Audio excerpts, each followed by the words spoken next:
Elf Guy has mentioned a voice a couple times, but hasn't elaborated on what it is. I checked my core, wondering if it might be an option there, but it's not. That's just where my various expansion options are, and a few more detailed numbers on things. I grumble to myself and make a mental note to try to figure it out later. For now, I really should keep paying attention to the inspection. I almost want to pull a few undead to toss at Elf Guy and the kids, but I don't want to go opening that can of worms, or that crypt of corpses, as the case may be. Encounters significantly diminished in the catacombs, no signs of undead.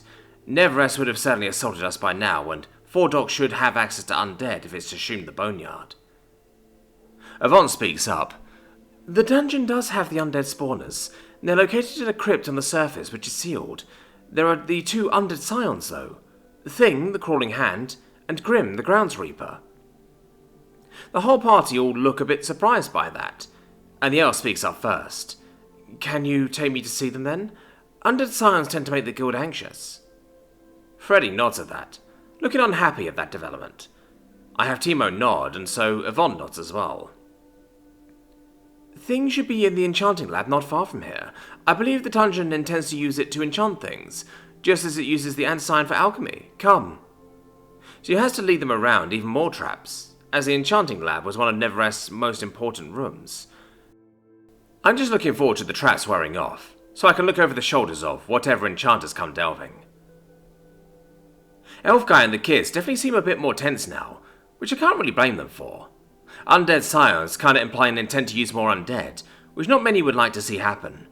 I do actually have a plan to use more undead, but that will come later. I give Thing a heads up to expect visitors, so don't get into anything that would require too much focus. I don't want him to blow himself and or the lab up because the inspection interrupts him. Looks like he's doing a few minor testing enchants, along some lines I asked him to pursue, which is good. That project has been on the back burner for long enough. Yvonne opens the door and steps inside, and Thing gives her away before scribbling a few notes and turning to a different page in his studies. Elf Guy and the kids cautiously peer inside, and Thing waits for them to either come in or go away. He's got his hand full, and can only juggle so much. They come in, and cautiously look around the room as Elf Guy takes notes. Confirmed crawling hand scion, no enchanted title yet, but looks to be well on its way. Enchanting lab is well furnished, but seems low on books. Yvonne nods at that. Neverest had extensive tomes on enchanting, which Fluffles took to the secret library, I assume on orders of the dungeon itself. Elf Guy sighs at that and resumes talking.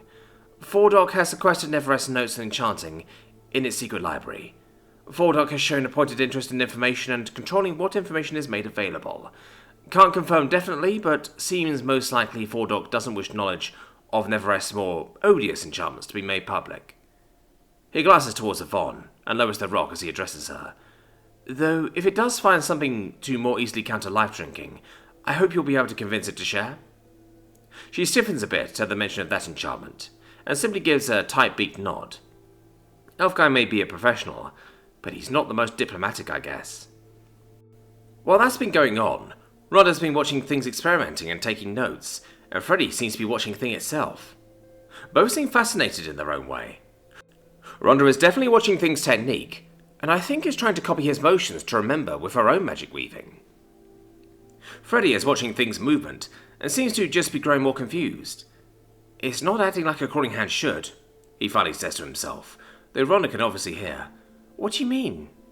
He gestures at Thing, as he hops off the table to grab a few reagents, tossing them from their various jars and bottles and onto the work surface. Crawling hands are supposed to be grasping, crushing undead. They instinctively seek to restrain victims so stronger undead can get them. This one has no interest in us at all. Thing swats at Freddy's ankle to get him out of the way, before hopping back up onto the table. Well, no interest except when we're in the way, I guess, he says, having moved his foot. Rhonda thinks on that for a few moments. Well, the other scions don't act like normal denizens, so why should a crawling hand be different? The other scions are fully and naturally alive, points out Freddy, as he watches Thing measure out the various reagents on the scales. Rhonda watches as well, even pulling out her own little book and charcoal stick to note the measurements, before she speaks up to Elf Guy. Mr. Tal, do other undead scions act like normal undead? Tal, He nods.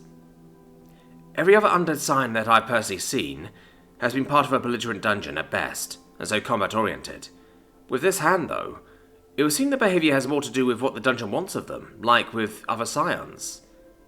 Yvonne can only chuckle, as she gestures towards the door.